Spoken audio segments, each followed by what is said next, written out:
Hello guys, welcome to another Monday. It's me again, Ada Blossom from Eduheal, and today I'm here to complete what we started last week, which is the perimeter, area, and properties of plane shapes. So today we'll be looking at three shapes, which is number one, the parallelogram. The parallelogram is similar to a slanted rectangle, having similar to a slanted triangle, which means it's a quadrilateral. It has four angles, which opposite angles are equal.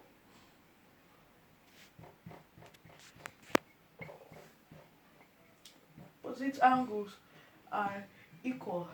Opposite sides also are equal and parallel.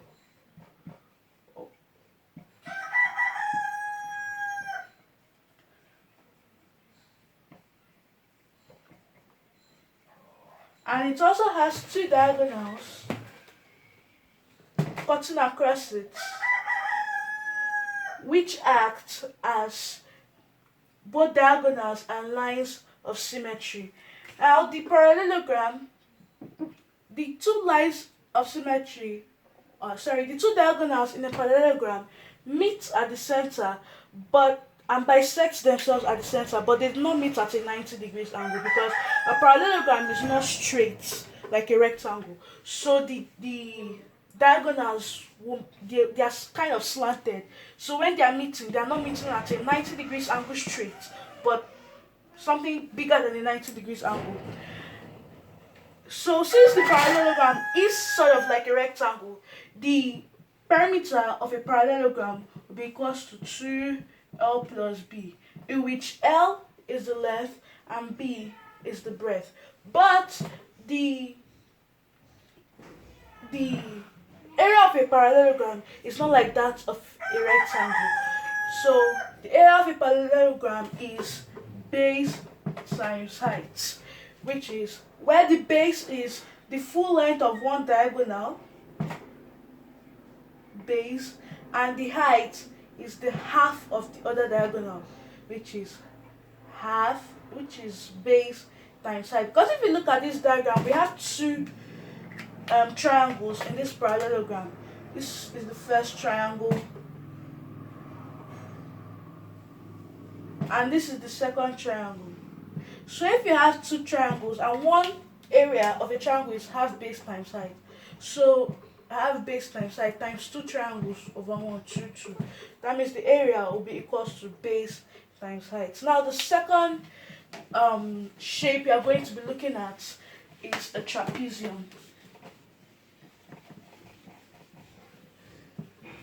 Trapezium.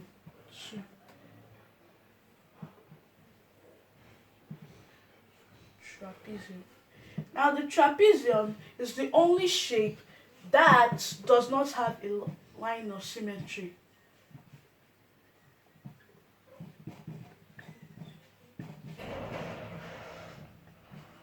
It has no equal sides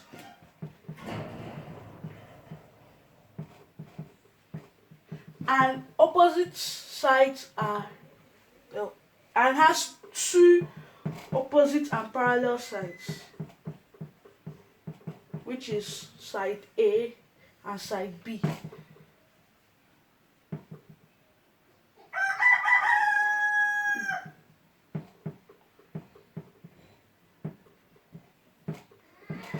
Now, the area of a trapezium is simply gotten by adding all the sides together.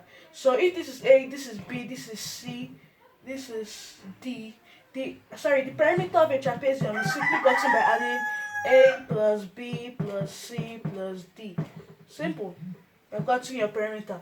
But the area of a trapezium is gotten by half of side A plus side B and the height, whereby height can be here,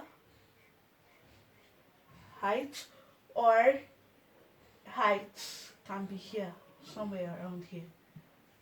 So this is the area, perimeter, and property of a trapezium. Now, the third shape, the third and final shape we are going to be looking at today is a circle.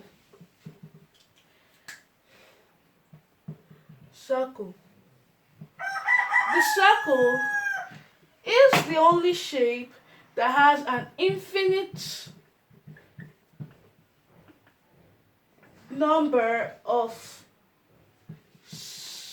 symmetrical lines, which means anywhere you cut a circle, no matter how straight, crooked, bent the line is, the circle will always be divided into two equal halves.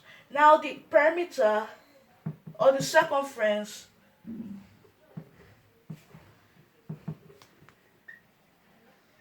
of a circle is equal to 2 pi r or pi d, whereby the arrow, which stands for radius, is a line that starts from the center of a circle to any point in its circumference. This is a radius.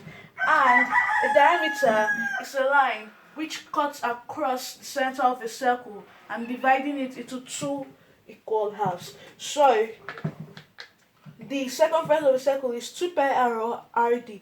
Also note that the radius can be gotten by dividing the diameter by 2. Then the area of a circle is equal to pi r squared. Now, note that pi in most cases can be referred to as 22/7, but other values might include 3 whole number 1/7 or 3.142. Now, parts of a circle. The first two parts of a circle has already been defined, which are the diameter and the radius. In a circle, we also have the chord. A chord is a line in a circle which divides it into two unequal parts, which is the upper part and the lower part. So this is a chord. We also have a sector. A sector is a part of a circle which is formed by two radii meeting with an arc. Now, this is a sector. This is a sector. And this is an arc. An arc is a part in the circumference of a circle. This is an arc. This is an arc. Now, a segment is that space formed when a chord meets with an arc. So when this chord meets with this arc, what is formed is a segment. This is a segment.